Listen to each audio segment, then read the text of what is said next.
এত কিছুর পরেও কেন একজন ধনী বাবা তার মেয়েকে গরিব ছেলের সাথে বিয়ে দিলেন?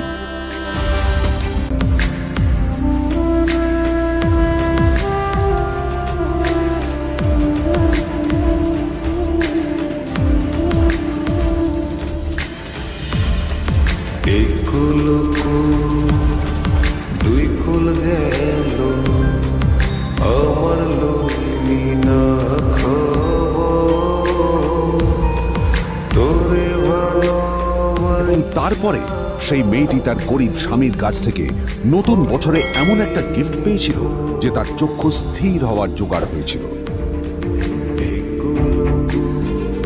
আর ওর স্বামী সম্পর্কে সত্যিটা জানার পর তো ও প্রায় অজ্ঞান হয়ে গিয়েছিল।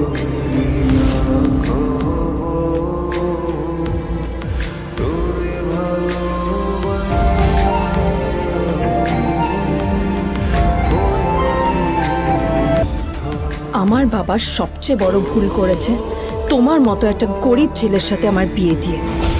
আমার সব বন্ধুদের স্বামীরা ওদের কত দামি দামি গিফট দেয়, আর তুমি? নীল ওই বাড়িতে ঘর জামাইয়ের মতো থাকলেও ও যেন ওখানে একজন চাক। কিন্তু যখন আদ্রিতার বন্ধুরা ওকে ওদের স্বামীদের দেওয়া দামি দামি গিফটগুলো দেখাতো, তখন লজ্জায় ওর ভিতরটা পুড়ে ছাই হয়ে যেত।